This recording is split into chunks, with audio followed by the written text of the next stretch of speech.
So quotient rule is low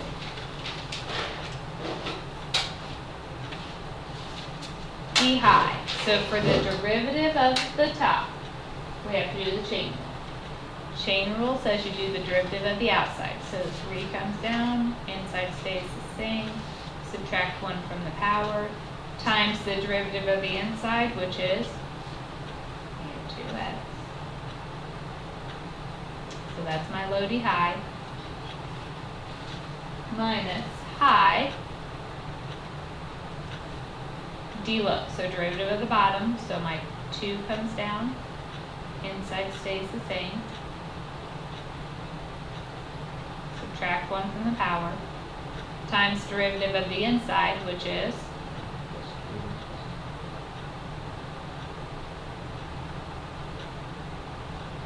all over the low squared. If it's already squared, when you square it again, what power would it be? To the 4th.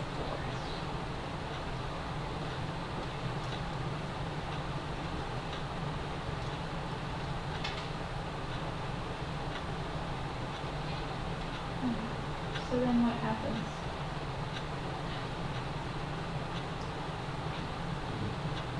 We could take out one of these. 3 of them. All right. My negative 2x times 3 would be a negative 6x times 4 plus 5x plus 6x squared times my 1 minus x squared squared minus, over here you have your 2, your 1 minus x squared cubed, 5 plus 12x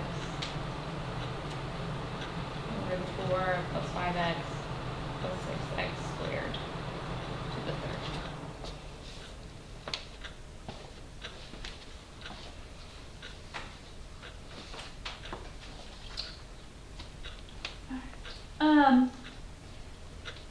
There are other things we could do as far as simplifying this if you wanted to distribute like the negative 6x through this parenthesis or the 2 through that parenthesis, but you don't really have to. You could stop here.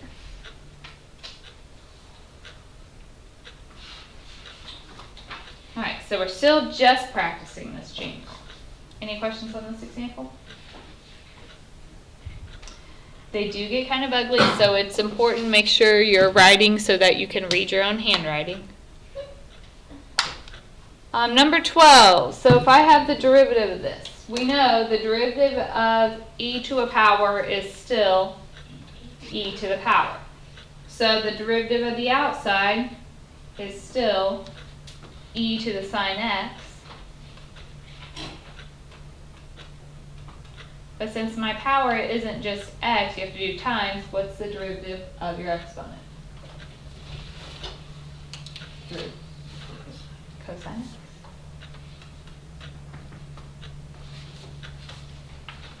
And that's all you can do on that one.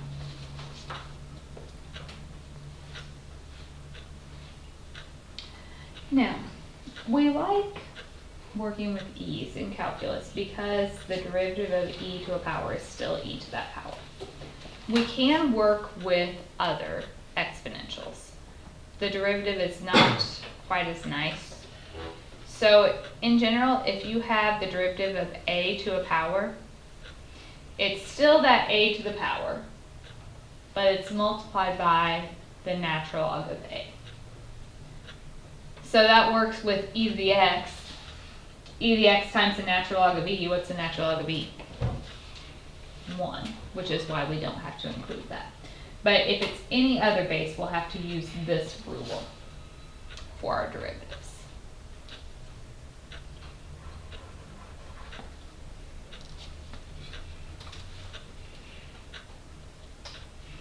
So let's try a couple of those.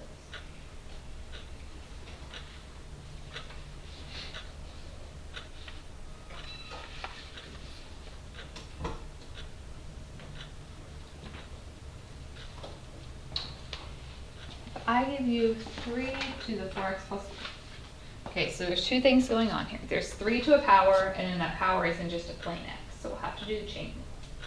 We start with the outside. Derivative of 3 to a power, what we just wrote down, is still 3 to that power, but then it's times what? The natural log of 3. So that's the derivative of the outside. And then chain rule says times, what's the derivative of the inside? 4. The derivative of that exponent is just a 4.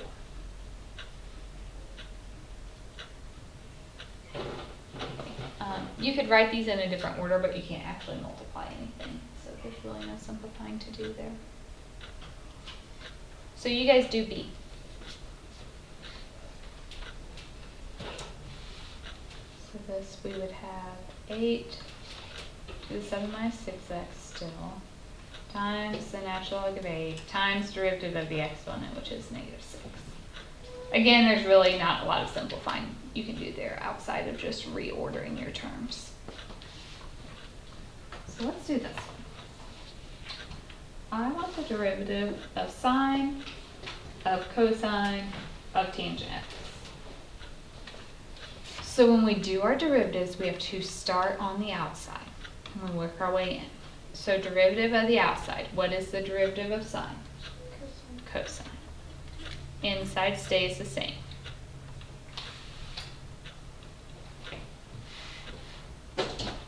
Times. Because the inside wasn't just a plain x, we have to do the chain rule. So derivative of the inside. So looking at my inside, it's this piece. We're going to have to do chain rule again here, aren't we? Starting on the outside, what's the derivative of cosine? Negative sine. Inside stays the same. But again, my inside is still not just an x. So we have to do times derivative of the inside. What is the derivative of tangent x?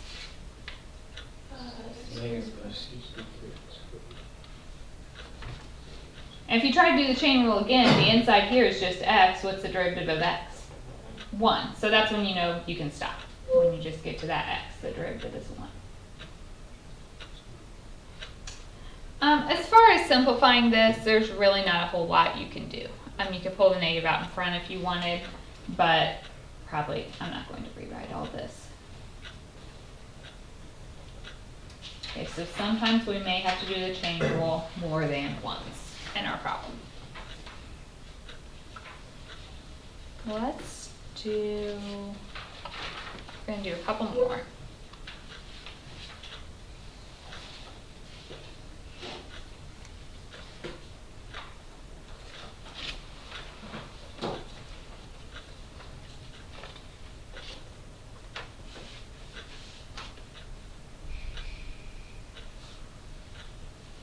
So e to the secant of 3 theta power. So derivative of e to the power is still e to the power.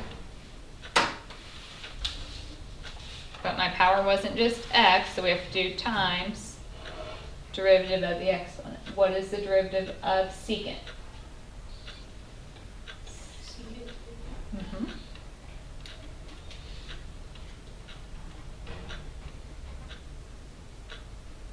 Now, can I stop?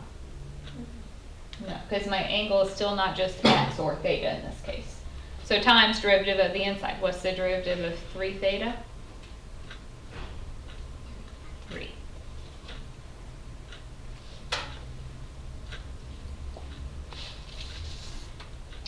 Again, you could reorder these terms if you wanted, but that's really all we could do.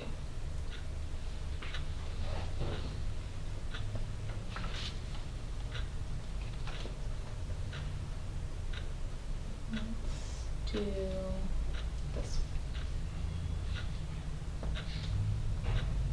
So what's the big thing we have to do here?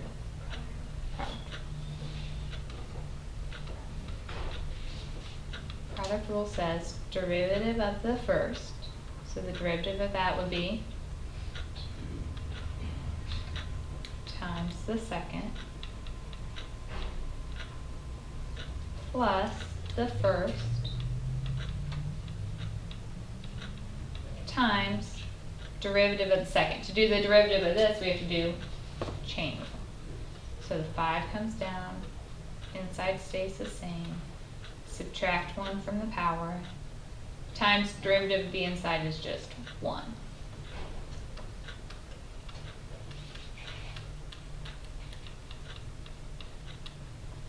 So really all we could do there is 5 times 1 is 5. Usually I write those coefficients out in front. Not a requirement, just more common. And so that's what we get.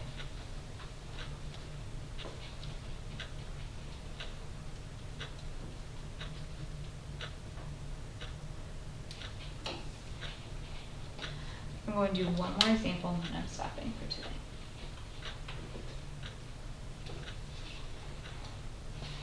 Any questions on that one? So the chain rule can get messy. In general, if it's something that you can simplify first, you have that option, whether you want to do the simplifying or do the chain rule. So the last example we're doing today, we're just going to do the derivative of something twice, and I'm going to show you that those two things are equivalent. Just kind of explain how you could do your problems differently.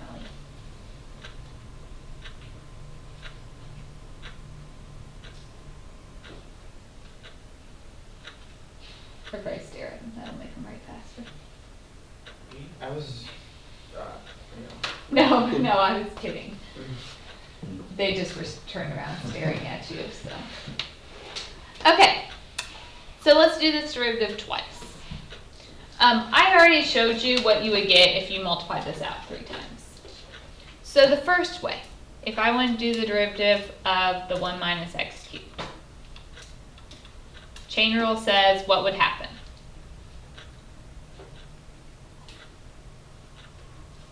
Three comes down, inside stays the same, subtract 1 from the power, times derivative of the inside. So that gives me a -3 times 1 minus x squared. That's the first way.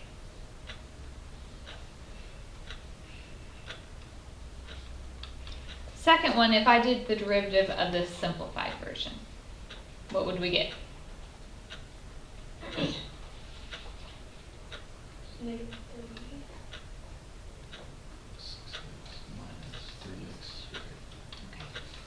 Are these things equivalent? It's hard to tell. What would I need to do? Yeah, if we multiply this one out, 1 minus x squared means you have 2 of them when you FOIL. If you distribute your 3, you get -3 plus 6x minus 3x squared. So these are equivalent. You get the same thing. It just looks slightly different. If you do the chain rule, it will still be in factored form, versus if you multiply it all out first, you'll just have your individual terms. So our answers can look a lot different depending on which strategies we use to solve them. Okay, so here's what we're doing. There is a handout that I'm going to post on Classroom. Posted. So this handout is your homework. It is 10 chain rule problems. If for some reason you get done with this and you want to work ahead, your notes handout also has the book problems. So tomorrow I'm going to do the last 2 examples, and then we're going to have the rest of the class period to work on that book assignment. Okay, so we're trying to do a little bit of practice every day. So these 10 problems are your homework. You've got the rest of the class to work on those, ask questions.